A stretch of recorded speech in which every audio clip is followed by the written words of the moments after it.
In touch doctor Charles Stanley के साथ दुनिया भर में सुसमाचार साझा करते हुए।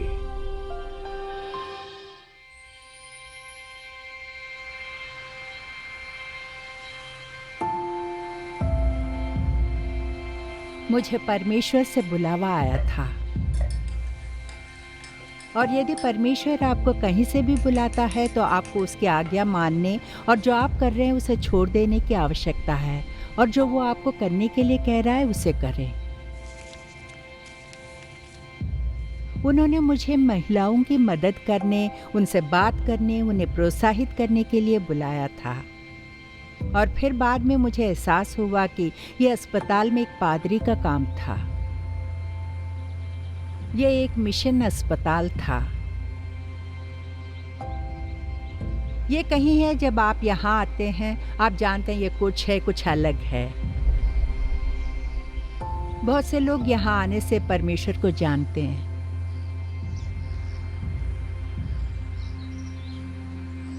इन दिनों ऐसे बहुत से बच्चे हैं जिनके पास विकार हैं, जिनके साथ वे पैदा हुए थे, और यहाँ के डॉक्टर ऐसा करते हैं। खैर, कुछ कैंसर के साथ आते हैं, अन्य टीबी के साथ आते हैं, ये बहुत आम है। निमोनिया, कुछ लोगों को हृदय रोग और कुछ लोगों को श्वास संबंधी समस्याएं होंगी। उनकी हर समस्या पर आपको उन्हें प्रोत्साहित करने और उन्हें बताने के लिए वहाँ रहने की ज़रूरत है। एक परमेश्वर के बारे में जो उन्हें प्यार करता है, और एक परमेश्वर जो उन्हें बचा सकता है। तुम्हें पता है, मेरे पति की मृत्यु हो गई और मेरी माँ और अन्य लोग बीमारी से मर गए। मैं उनके साथ इसे साझा कर सकती हूँ, और यही वो समय है। मेरा मानना है कि हम जिससे गुजर रहे हैं वो हमें दूसरों के और भी बेहतर सहायक बनाता है, और उनमें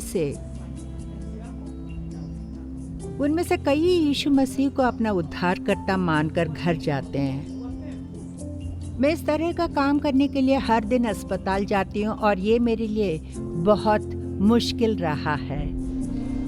और यही मुझे अब महसूस कर रहा है कि मैं बूढ़ी हो गई हूँ और मुझे कुछ अलग करने की ज़रूरत है। आप जानते हैं, हर दिन अस्पताल जाना और बीमारों को देखना बहुत ही, तुम्हें पता है, दिल दुखता है, दिल दुखाता है। परंतु जब मैं परमेश्वर के पास जाती हूँ तो वो मुझे बल देता है।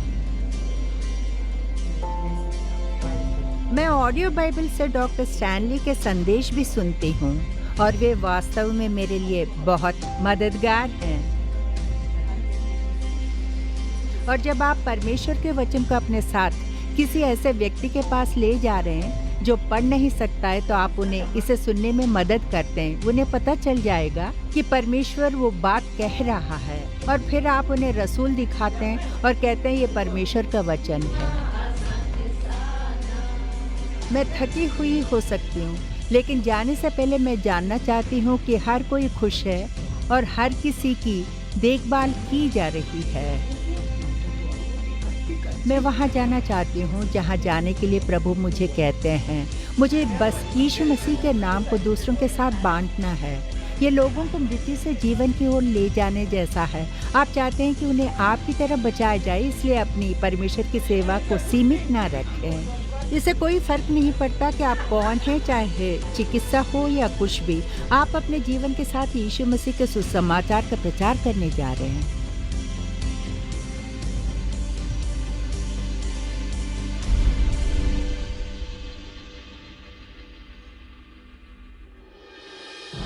इन टच में अगला, परमेश्वर के कीमती वादे। आप उस व्यक्ति के बारे में क्या सोचेंगे? बहुत धनी है और फिर भी हमेशा पर्याप्त न हो कि शिकायत करता है। उन्हें देखते हैं आप और आपको लगता है कि एक मिनट रुकिए, जान लें कि वो अमीर है, लेकिन देखिए वो कैसे कपड़े पहनता है, देखिए कैसे चलता है, देखिए कहाँ रहता है। आपको आश्चर्य होगा, यह बिल्कुल मेल नहीं खाता। यदि उसके पास ये सब है तो वह जिस तरह से बर्ताव करता है तो वो क्यों करता है? और इसलिए आपको अपने आप से सवाल पूछना है, क्या वह नहीं जानता है कि वह अमीर है? क्या वह नहीं मानता कि वह अमीर है? क्या वह नहीं जानता कि वह अपने धन को कैसे उपयोग करे? उस तरह के जीवन जीने वाले व्यक्ति से क्या गलत है? देखिए, निश्चित रूप से कुछ तो गलत है, लेकिन बहुत से विश्वासियों को मैं जानता हूं जो ऐसे हैं। वे बहुत धनी हैं, वे ऐसा व्यवहार नहीं करते, वे इसका दावा नहीं करते। मुझे लगता है कि क्योंकि वे इस पर विश्वास नहीं करते, क्योंकि या तो उन्हें कभी सिखाने गया या कहीं अद्भुत सच्चाई से वे चूक गए हैं। और जब मैं ये सोचता हूं कि प्रभु ने अपने वचन को कितना स्पष्ट किया है और वो अद्भुत तरीका जो उसने हमें प्रदान किया है, और फिर भी लोग कई बार ऐसा व्यवहार करते जैसे वह कंगाल हो, ऐसा व्यवहार करे जैसे कि मेरे पास कभी पर्याप्त नहीं है, प्रभु ने मुझे इससे बाहर रखा, पर मेरे को समझ में नहीं आता कि मुझे मेरी ज़रूरत क्या है। मुझे पता है कि बाइबल यही कहती है, लेकिन यह मेरे लिए काम नहीं कर रही है। तो आज समस्या क्या है? क्या प्रभु के साथ समस्या है या समस्या इस तथ्य के साथ है कि मुझे समझ में नहीं आता कि मेरे पास क्या है? तो मैं चाहता हूं कि आप बहुत ध्यान से सुने।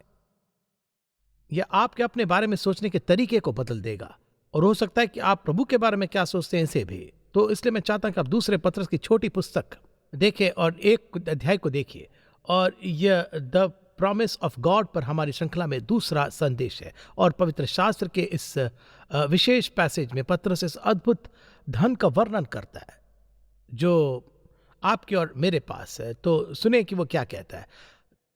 दूसरे पत्रस के इस पहले अध्याय के एक वचन से आरंभ करते हैं। शैमोन पत्रस की ओर से, जो यीशु मसीह का दास और प्रेरित है, उन लोगों के नाम जिन्होंने हमारे परमेश्वर और उद्धारकर्ता यीशु मसीह की धार्मिकता से हमारा सा बहुमूल्य विश्वास प्राप्त किया है, परमेश्वर के और हमारे प्रभु यीशु की पहचान के द्वारा अनुग्रह और शांति तुम में बहुतायात से बढ़ती जाए, क्योंकि उसके ईश्वरीय सामर्थ्य ने सब कुछ जो जीवन और भक्ति से संबंध रखता है हमें उसी की पहचान के द्वारा दिया है, जिसने हमें अपनी ही महिमा और सद्गुण के अनुसार बुलाया है। वह यीशु है जिसने हमें अपना अनुसार बुलाया अपनी महिमा और सद्गुण से, जिनके द्वारा उसने हमें बहुमूल्य और बहुत ही बड़ी प्रतिज्ञाएं दी है, ताकि इनके द्वारा तुम उस सड़ाहट से छूटकर जो संसार में बुरी अभिलाषाओं से होती है, ईश्वरीय स्वभाव के समभागी हो जाओ। और इसलिए मैं चाहता हूं कि आप पवित्र शास्त्र के इस अंश में और इन सभी परिच्छेदों को देखें। मुझे पता है कि आप में से कई लोग इस बात पर यकीन नहीं करोगे, लेकिन सुनिए, आप इसे जानते या नहीं, जिस दिन आपने यीशु मसीह को अपने व्यक्तिगत उद्धारकर्ता के रूप में ग्रहण करेंगे, आप इस अद्भुत धनी व्यक्ति बन जाएंगे। अब ये सब मूल्य कहाँ है? यहां ये कहाँ है? यह परमेश्वर के वादों में है, और मैं आपको कुछ ही क्षणों में दिखाने जा रहा हूं कि ऐसा क्यों कह रहा हूं कि जब आपने अपने उद्धारकर्ता के रूप में उस पर भरोसा किया तो प्रभु के वचन के वादे आपके वादे बन गए। आप एक बहुत धनी व्यक्ति है। तो आइए हम प्रभु के धन के पहले प्रमाण के साथ शुरू करते हैं कि आपको विरासत में मिला है। इसलिए मैं चाहता हूं कि आप एक क्षण के लिए रोमियो के 5वें अध्याय की ओर मुड़े, और हम कई शास्त्रों को पढ़े। रोमियो अध्याय 5 हमें बताता है कि यह सब कैसे शुरू हुआ, और यहां वह कहता है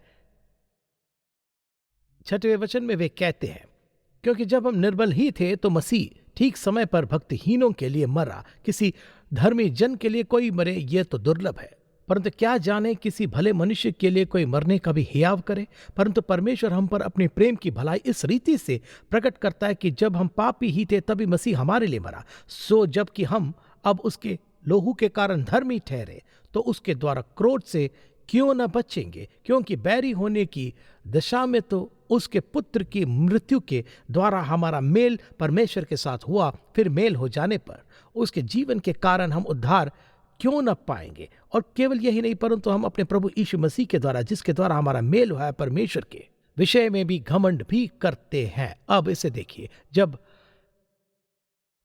आपने अपने व्यक्तिगत उद्धारकर्ता के रूप में यीशु मसीह पर भरोसा किया तो उन्होंने आपके सभी पापों को क्षमा किया। वो आपको अपने साथ एक व्यक्तिगत संबंध में लाया कि तब से इसे देखिए, तुम अपने आप को अब परमेश्वर की संतान कह सकते हो। वही तुम्हारा अधिकार है। अब तुम्हारे पास एक विरासत है, और यह विरासत यह है कि प्रभु आपका पिता है, यीशु मसीह आपका उद्धार करता है, आपका भाई है, आप परमेश्वर के परिवार के एक सदस्य हो, और वही आप हो। आप वह नहीं रहे जो आप पहले हुआ करते थे, जो कि शैतान की संतान। अब आप परमेश्वर की संतान हो, बहुत जरूरी है। और जब तक ऐसा नहीं हो जाता तब तक मैं जो कुछ भी कहने जा रहा हूं वो आप पर लागू नहीं होगा। दूसरी बात जो मैं आपको ध्यान में लेना चाहता हूं वो ये है, उसने न केवल आपको बचाया और आपको क्षमा किया और आपको शुद्ध किया और मेमने के जीवन की पुस्तक में आपका नाम लिखा, राज्य का हिस्सा बनाया, लेकिन उसने ये वादा क्या? ये वादा पहले यूहन्ना 1:9 में है, यदि हम अपने पापों को मान ले तो वह हमारे पापों को क्षमा करने और हमें सब अधर्म से शुद्ध करने में विश्वास योग्य और धर्मी है। क्या कमाल का वादा है! यहाँ इसका अर्थ है, मतलब इसकी, जब मैं इस अपवित्र गंदी दुनिया में अपना जीवन व्यतीत करता हूँ फिर भी मैं हर दिन स्वच्छ रह सकता हूँ, क्योंकि वह कहता है यदि हम अपने पापों को मान ले तो वह विश्वास योग्य, यानी आप उस पर भरोसा कर सकते हैं। विश्वास योग्य और न्याय उसे ऐसा करने का अधिकार है, हमारे पापों को क्षमा करे और हमें अधर्मी चीज से शुद्ध करे। वह कहता है कि मैं बहुत धनवान हूँ कि मुझे सर्वशक्तिमान परमेश्वर के पास जाने का सौभाग्य प्राप्त हुआ है। उनसे पूछ रहा हूँ, प्रभु यह मेरे जीवन में यह नहीं होना चाहिए, मैं इसे पहचानता हूँ, मैं इसे मानता हूँ, मैं आपसे मेरे पापों को क्षमा करने के लिए कह रहा हूँ। ये एक शानदार अधिकार है। उस धन का एक तीसरा हिस्सा बस यही, और वह है हमारे जीवन में उसके निरंतर उपस्थिति का होना। जरा सोचिए, यह आपसे और कौन वादा कर सकता है? यह ब्रह्मांड के अधिपति परमेश्वर है जो कहते हैं मैं कभी नहीं छोड़ूंगा न ही त्यागूंगा। वहां इब्रानियों अध्याय 13 वचन 5 में मैं कभी नहीं छोड़ूंगा न ही त्यागूंगा। तुम्हें पता है क्या कहता है? देखिए, क्या आप इसका मिलान कर सकते हैं? आपके पास यीशु मसीह के व्यक्तित्व में एक यात्रा करने वाला साथी है जो कभी भी किसी भी परिस्थिति में, चाहे जो भी हो, कभी भी आपको छोड़ेगा या आपको नहीं त्यागेगा। अब आपसे यह वादा कौन कर सकता है? कोई आपसे वादा नहीं कर सकता। देखिए, यह तब होता है जब लोग अपनी आंखें परमेश्वर यहोवा से दूर करते और जब वे स्वयं को और अपनी स्थिति परिस्थितियों को देखना शुरू करते, यह पूछने के बजाय पिता का क्या वादा है। पिता का वादा अब सुनिए, एक बार जब आप यीशु को अपने उद्धारकर्ता के रूप में भरोसा करते हैं तो आप कभी भी अकेले नहीं होते हैं। आप अकेला रहना चाहोगे भी आप नहीं रह सकते। वो कहता है मैं नहीं करूंगा, मैं तुम्हें नहीं छोड़ूंगा, नहीं, किसी भी हालत में आपका साथ नहीं छोड़ूंगा। यह परमेश्वर का बिना शर्त वादा है जो हर विश्वासी का है और कोई भी इसे बदल नहीं सकता है। आप जेल जा सकते हैं, आप यहाँ वहां हो सकते हैं, इससे कोई फर्क नहीं पड़ता। वो कहता है मैं आपको कभी नहीं छोड़ूंगा, ना ही त्यागूंगा, मैं तुम्हें कभी नहीं छोड़ूंगा। बस तो अगली बार जब आप मुंह में उतरो और आप अकेले हो और सोचते हो मुझे एक काउंसलर चाहिए, मुझे इसकी आवश्यकता है, हे परमेश्वर मेरी मदद करो, बस रुकिए और अपने आप से सवाल पूछिए, मेरे पास क्या है? मैं यीशु को अपने घनिष्ठ मित्र के रूप में देखता हूं जो मेरे अंदर रहता है और जिसने वादा किया था कि मेरे जीवन में चाहे जो भी हो मुझे वो कभी नहीं छोड़ेगा। आप इसे किसी वादे या दोस्ती के लिए नहीं हरा सकते। वह एक अद्भुत संपत्ति है जो आपको कोई और नहीं दे सकता और कोई और आपको ये वादा नहीं कर सकता। फिर निश्चित रूप से वह हमसे वादा करता है कि हमें इस जीवन को अपनी ताकत और शक्ति में जीने की जरूरत नहीं है, परंतु हमारे पास पवित्र आत्मा है जो हमारा सहायक कहलाता है। वहां यूहन्ना अध्याय 14 पद 16 में जब वह कहता है मैं तुम्हें एक सहायक भेजने जा रहा हूं और जब वह आएगा वह इस बात में बात करेगा कि वह हमारे लिए क्या करेगा। जब वह आपको उसकी सेवा करने के लिए बुलाता है तो आपके पास पवित्र आत्मा होता है, तो आपको सक्षम बनाता है, आपको आपके जीवन के लिए ज्ञान और दिशा और मार्गदर्शन देता है और भलाई करने के लिए, अच्छा करने के लिए, जो कुछ भी वो आपको करने के लिए कहता है, आपको सशक्त बना के लिए। यही उसका वादा है और यही वादे आपको अमीर बनाता है। अब तक आपने ऐसा कुछ भी नहीं सुना जो मैंने कहा कि परमेश्वर के अलावा कोई और आपके लिए आपके संबंध के कारण प्रदान कर सकता है। फिर वह कहता है उदाहरण के लिए कि वह हमारी सभी जरूरतों की पूर्ति करेगा। आपसे ये वादा कौन कर सकता है? एक भी व्यक्ति नहीं। तो उसके बारे में बाइबल में बहुत सारे वचन हैं, लेकिन शायद सबसे मूल्यवान में से एक मत्ती का 6वां अध्याय है। इसलिए मैं कहता हूं कि अपने प्राण के लिए चिंता न करें कि हम क्या खाएंगे और क्या पिएंगे, और न अपने शरीर के लिए कि क्या पहनेंगे। क्या प्राण भोजन से और शरीर वस्त्र से बढ़कर नहीं है? वह हवा के पंछियों और मैदान के लिली और बाकी सब के बारे में बात करता है। फिर वह नीचे के वचन में कहता है इसलिए तुम चिंता करके ये न कहना कि हम क्या खाएंगे, क्या पिएंगे या क्या पहनेंगे। वह कहता है क्योंकि अन्य जाति इन सब वस्तुओं की खोज में रहते और तुम्हारा स्वर्गीय पिता जानता कि तुम्हें ये सब वस्तुएं चाहिए। तो वह क्या कह रहा है? या उसका क्या करने का वादा है? हमारी दैनिक जरूरतों को पूरा करने का। और कौन आपसे ये वादा कर सकता है? कोई भी नहीं। आप कहोगे नहीं नहीं नहीं, कोई भी आपसे ये वादा नहीं कर सकता कि वे आपकी प्रार्थना का उत्तर देंगे सिवाय परमेश्वर, सर्वशक्तिमान परमेश्वर के। कोई भी आपसे ये वादा नहीं कर सकता कि आप जिस भी स्थिति या परिस्थिति में आपको जो भी चाहिए, या उनका वादा है, वह कहता है कि वह जानता है कि उनकी जरूरत क्या है और वह उस जरूरत को पूरा करेगा चाहे कुछ भी हो जाए। और इसलिए उत्तर देने वाला प्रार्थना के बारे में क्या, कौन आपसे वादा कर सकता है कि वे आपकी प्रार्थना का उत्तर देंगे? हो सकता है कि कोई किसी मामले में आपकी मदद कर सकता है, लेकिन वह जो कहता है उसे सुनिए। पहले यूहन्ना 5वां अध्याय 14 और 15 वचन में, और हमें उसके सामने जो हियाव होता है वह यह है कि यदि हम उसकी इच्छा के अनुसार कुछ मांगते हैं तो हमारी सुनता है। और जब हम जानते हैं कि जो कुछ हम मांगते हैं वो हमारे सुनता है, तो ये भी जानते हैं कि जो कुछ हमने उससे मांगा वो पाया है। आपसे ये वादा कौन कर सकता है? कोई नहीं। और प्रभु के वचन में प्रतिज्ञा के उत्तर प्रार्थना के कई वचन है। लेकिन देखिए, लोग कहते हैं ठीक है, मेरी ज़रूरतें तो हैं। क्या आप कैश इन कर रहे हैं? क्या क्या क्या चाहिए आपको? अच्छा, मैं कैसे कैश इन करूं? खैर, प्रार्थना निश्चित रूप से उन तरीकों में से एक है, और इसलिए कई बार हम ज़रूरत महसूस करते हैं। हम चाहते हैं कि कोई और ज़रूरत को पूरा करे, या हम सोचते हैं मुझे नहीं पता कि प्रभु इसे कैसे पूरा करेगा। ये रहा वादा, यह हियाव है उसे, और इसलिए वह इसे एकदम स्पष्ट कर देता है। उदाहरण के लिए वह कहता है, मांगो तो तुम्हें दिया जाएगा, ढूंढो तो तुम पाओगे, खटखटाओ तो तुम्हारे लिए खोला जाएगा। तो उत्तर की गई प्रार्थना के वादे के बाद वादा है। आप जिस भी बोझ का सामना कर रहे हैं वह बोझ उठाने वाला है। आप कहते हो अच्छा कैसे करूं मैं इसे, प्रभु को कैसे दूं? तुम उसके सामने जाओ, उसके सामने रखो, बात करो। आप इसका दावा कैसे करते हो? यह उसकी इच्छा नहीं है कि उसके लोग ठिठुरन में पड़े रहें और निराश हो जाएं और उनके चेहरे पर झुंझलाहट के साथ रहें। वह प्रभु के आनंद के बारे में बात करता है। फिर वह कहता है कि वह हमें ज्ञान प्रदान करता है। याकूब में यदि आप उसे पहले अध्याय में ध्यान देंगे तो वह ज्ञान का वादा करता है। सुनिए कि वह क्या कहता है, पर यदि तुम में से किसी को बुद्धि की घटी हो तो परमेश्वर से मांगे, जो बिना उलाहना दिए सबको उदारता से देता है, और उसको दी जाएगी। कोई कहता है मुझे नहीं पता कि क्या करना है। आप नहीं जानते कि क्या करना है। क्या आप बुद्धि चाहते हैं? आपके पास ज्ञान का वादा है। प्रभु का एक वादा कहता है कि प्रभु की सारी संप्रभु शक्ति उसके वादे के पीछे है और वह इसे काम में लाएगा। आपको बुद्धि की जरूरत है, यानी आपको चीज़ों को प्रभु के नज़रिए से देखने की ज़रूरत है। आपको यहाँ एक बुद्धिमान निर्णय की ज़रूरत है। आपको यह वादा है कि वह आपको आपके जीवन की हर परिस्थिति में ज्ञान प्रदान करेगा, क्योंकि वह वही है। आपके भीतर परमेश्वर का वास है। हर एक एकांत स्थिति में आपको परमेश्वर से एक वादा मिलता है कि वह आपको ये जानने के लिए ज्ञान देगा कि उस स्थिति में कैसे प्रतिक्रिया करनी है या कैसे प्रतिक्रिया करनी है। यही एक चीज़ है जो हमें भी अमीर बनाती है। मुझे ज्ञान से अधिक मूल्यवान कुछ भी बताओ। चीज़ों को परमेश्वर के नज़रिए से देखना और उसमें चलना जानना। फिर हम इस पूरे मुद्दे पर आते हैं शांति की, और वह पैसेज जिसे हम में से अधिकांश रट कर जानते हैं फिलिपियों में। सुनिए पौलुस क्या कहता है। वह कहता है कि अब प्रभु में सदा आनंदित रहो, तुम्हारी कोमलता सब मनुष्यों पर प्रकट हो, प्रभु निकट है, किसी भी बात की चिंता मत करो, इन बातों से परेशान हो, परंतु हर एक बात में तुम्हारे निवेदन, प्रार्थना और विनती के द्वारा धन्यवाद के साथ परमेश्वर के सम्मुख उपस्थित किए जाए। तब परमेश्वर की शांति जो समझ से बिल्कुल परे है तुम्हारे हृदय और तुम्हारे विचारों को मसीह यीशु में सुरक्षित रखेगी। क्या बोल रहा है? कह रहा है कोई फर्क नहीं पड़ता कि आपके जीवन में क्या हो रहा है, परमेश्वर आपको एक चौकी देंगे, एक दीवार जो आपको चिंता से अलग करेंगे, जो आपके जीवन में शांति की आपकी जरूरत को पूरा करेगी। क्यों? यीशु ने क्या कहा है? बाइबल कहती है कि यीशु ही हमारी शांति है जो आपके अंदर में रहता है, प्रभु यीशु मसीह। और इसलिए हम स्थितियों से गुजरते हैं। कभी कभी हम बुरी खबरें और भयावह खबरें सुनते हैं। चाहे जो भी हो, हमें अपनी शांति कहाँ से मिलती है? अक्सर ये हमारे दोस्तों से नहीं, डॉक्टर से नहीं, बैंकर से नहीं, या उससे नहीं, ये केवल उनसे मिलता है।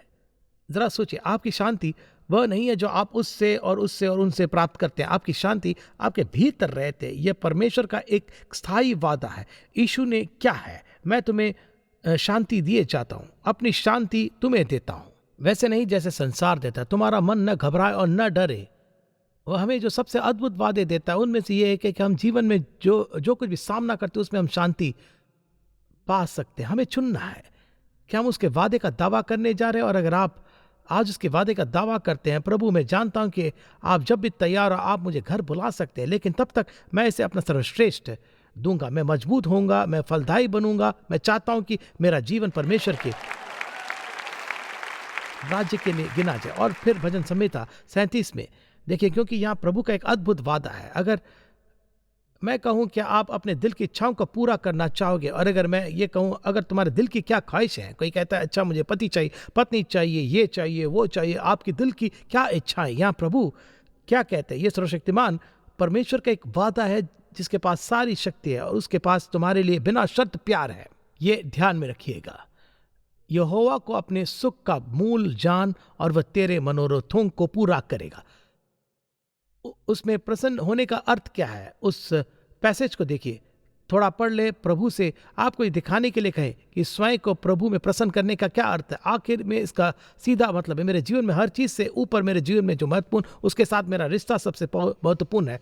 मैं उसकी सेवा करने में प्रसन्न हूँ, मुझे स्तुति आराधना करने में खुशी है, मैं उसे देने में प्रसन्न हूँ, मैं एक ईश्वरीय जीवन जीने में प्रसन्न हूँ। वो कहता है यहोवा को अपने सुख का मूल जान और वह तेरे मनोरथों को पूरा करेगा। फिर उदाहरण के लिए एक पैसेज जिस पर बहुत से लोग विश्वास नहीं करते, हमारा लिए वादा कि वह है बीमारी के समय उपचार करेगा। 103 भजन संहिता को देखिए, पहले वचन में, हे मेरे मन यहोवा को धन्य कहे और जो कुछ मुझ पे है वह उसके पवित्र नाम को धन्य कहे। हे मेरे मन यहोवा को धन्य कहे और उसकी किसी उपकार को न भूलना, और उसके किसी उपकार को न भूलना। वो क्या है? वही तो तेरे सब अधर्म को क्षमा करता है और तेरे सब रोगों को चंगा करता है। अब मैं आपसे एक सवाल पूछता हूँ, जब हम प्रभु के गुणों के बारे में बात करते हैं तो प्रभु के गुण में उनमें से एक है, वह कभी नहीं बदलता, वह अब अपरिवर्तनीय है, वह कभी नहीं बदलता। तो क्या उसने पुराने नियम में लोगों को चंगा किया? हाँ। क्या उसने नए नियम में लोगों को चंगा किया? हाँ। क्या वह नए नियम से पहले लोगों को चंगा करता था? हाँ। क्या वह आज लोगों को चंगा करता है? हाँ। फिर अगर हमें लगता है कि हमारे गले में हल्का सा दर्द होने पर या थोड़ी सी सूंघने लगने पर हम एंटीबायोटिक दवाओं के लिए डॉक्टर के पास क्यों दौड़ते हैं, यीशु के पास क्यों नहीं दौड़ते? अब ज़्यादातर लोग कुछ और शारीरिक बीमारी के बारे में प्रार्थना करते हैं। जब डॉक्टर कहते हैं कि सब कुछ खत्म हो गया, कुछ या फिर बात कुछ गंभीर है, हम पहले उससे बात क्यों नहीं करते? क्योंकि हम बड़े हो गए और हम अभ्यस्त हो गए और हमें बताया गया और हमें चेतावनी दी गई और हमें डराया गया है। सच तो है कि प्रभु महान चंगा करता है। क्या इसका मतलब है कि कोई मरने वाला नहीं है? नहीं, इसका मतलब ये नहीं। इसका मतलब है कि हम स्वस्थ और मजबूत हो सकते हैं जब तक कि प्रभु हमारे साथ समाप्त ना हो जाए। फिर क्या होता है, इससे कोई फर्क नहीं पड़ता, क्योंकि जरा सोचिए, अगर हमारे यहाँ ये सभी वादे हैं तो स्वर्ग जाने और प्रभु की उपस्थिति के में होने के बारे में क्या? फिर निसंदेह रोमियो 8 को देखिए। जब मैं रोमियो 8 के अद्भुत प्रतिज्ञा के बारे में सोचता हूँ कि यह तथ्य कि कोई भी चीज़ हमें परमेश्वर के अद्भुत प्रेम से अलग नहीं कर सकती है। सुनिए उस पैसेज में क्या कहता है। और यहाँ एक वादा है और बहुत से लोग नहीं मानते, वे वास्तव में इस पर विश्वास नहीं करते। सुनिए ये वचन 38 में कहता है, ध्यान से सुनिएगा, क्योंकि मैं निश्चित जानता हूं कि न मृत्यु, न जीवन, न स्वर्गदूत, न प्रधानता, न वर्तमान, न भविष्य, न सामर्थ, न ऊंचाई, न गहराई और न कोई और सृष्टि हमें परमेश्वर के प्रेम से जो हमारे प्रभु मसीह यीशु में है अलग कर सकेगी। तो जरा इसके बारे में आप सोचिए। आपके जीवन में प्रभु के बिना शर्त प्यार का अद्भुत उपहार है। प्रभु के अलावा आपसे कोई ऐसा वादा नहीं कर सकता। अब आप चाहते होंगे कि यह व्यक्ति आपसे या उस व्यक्ति से प्यार करे, लेकिन देखिए कि कौन आपसे प्यार करता है। और उन्होंने इसके अलावा कहा और उसने इन सब बातों का नाम रखा। कोई भी चीज आपको प्रभु से प्रेम के अलग नहीं कर सकता। वह एक अधिकार है जो आपके पास है। आप सर्वशक्तिमान प्रभु के प्रेम के अधिकारी है, यह कभी नहीं बदलेगा। फिर यदि आप एक क्षण के लिए यूहन्ना के 10वें अध्याय को पढ़ेंगे और यहाँ उसका अद्भुत वादा है शाश्वत सुरक्षा। सुनिए कि वह क्या कहते हैं, इसको जरा आप ध्यान से सुनिएगा। मेरी भेड़ें मेरा शब्द सुनती है और मैं उन्हें जानता हूं और वे मेरे पीछे पीछे चलते हैं और मैं उन्हें अनंत जीवन देता हूं और वे कभी नाश न होंगे। उन्होंने ये नहीं कहा सिवाय अगर और लेकिन कब कहा, वे कभी नाश नहीं होंगे और कोई उन्हें मेरे हाथ से छीन न लेगा। मेरा पिता जिसने मुझे दिया वह सबसे बड़ा है और उन्हें पिता के हाथ से कोई छीन नहीं सकता। मैं और पिता एक है। जरा सोचिए कि आपके पास क्या है। आपके पास अनंत जीवन का उपहार है। कुछ भी नहीं, कोई समय नहीं, कुछ भी इसे किसी भी हालत में नहीं बदल सकता है। आप प्रभु के बच्चे हैं। आप हमेशा के लिए सुरक्षित है। आप पाप में जीते हैं और ताड़ना और अनुशासन के बारे में कुछ और भी वादे हैं, लेकिन हम बात कर रहे हैं उस वादे के बारे में जो प्रभु ने आपको दिया है कि आप हमेशा के लिए सुरक्षित है। तब मैं आपको एक आखिरी दिन भर इससे निपट सकते हैं, लेकिन मैं कुछ ही क्षणों में रुकने जा रहा हूं। परंतु जो मैं चाहता हूं कि आप देखिए वह यह है कि आपके पास क्या प्राप्त है, आपके पास क्या है। सुनिए यीशु ने क्या कहा। उसने कहा तुम्हारा मन व्याकुल न हो, तुम परमेश्वर पर विश्वास रखते हो, मुझ पर भी विश्वास रखो। मेरे पिता के घर में बहुत से रहने के स्थान है, यदि न होते तो मैं तुमसे कह देता, क्योंकि मैं तुम्हारे लिए जगह तैयार करने जाता हूँ। और यदि मैं जाकर तुम्हारे लिए जगह तैयार करूँ तो फिर आकर तुम्हें अपने यहाँ ले जाऊंगा कि जहाँ मैं रहूँ वहाँ तुम भी रहो। तो बस हमारे पास हमारे पास स्वर्ग का वादा है। मैं आपको जो देखना चाहता हूं वो बस यही है। प्रभु का वादा एक अद्भुत बात है और आपके लिए मेरी चुनौती बस यही है, जो तुम्हारा है उसका दावा करो। और जीवन में कुछ भी सामना कर रहे हैं, यदि याद रखें कि आप कौन है, यीशु के अनुयायी हैं और आप कितने अमीर हैं और आपके पास अपने पूरे दिल से उसकी सेवा करने की अद्भुत क्षमता इस तरह से है कि आप कभी बूढ़े नहीं होंगे, लेकिन आप अपने जीवन के सभी दिनों में बिल्कुल समृद्धशाली और फलते और फूलते रहेंगे। आमीन। पिता, आज सुबह हम आपके वचन के अद्भुत वादे के लिए कितने आभारी, और जो चीज इसे इतना अद्भुत बनाते हैं वह यह है कि हम जानते हैं कि यह कभी नहीं बदलेगा। आप कभी नहीं बदलेंगे। हम ऐसा कुछ सोच भी नहीं सकते हैं जिसकी हमें आवश्यकता रही हो और जिसे आपने पूरा नहीं किया। इसलिए आज हम सुबह आपको धन्यवाद कहते हैं, प्रार्थना करते हैं कि आप हमें दिखाएंगे कि कैसे जीना है, कि जो लोग आध्यात्मिक रूप से गरीबी में है वे जानना चाहेंगे कि हमारे धन का वो स्रोत क्या है और हम उन्हें बता सकते हैं। यीशु के नाम में आमीन। यदि आज के प्रोग्राम से आपने आशीष पाई है तो लॉग कीजिए intouch.org पर। इन टच पूरे संसार में लोगों को परमेश्वर के साथ में बढ़ने वाले संबंध में बनाता है और लोकल चर्च को बल देता है। ये प्रोग्राम इन टच सेवकाई के द्वारा प्रस्तुत किया गया है। ये परमेश्वर के अनुग्रह से और आपकी प्रार्थना और भेंटों के द्वारा ही संभव हो सका है।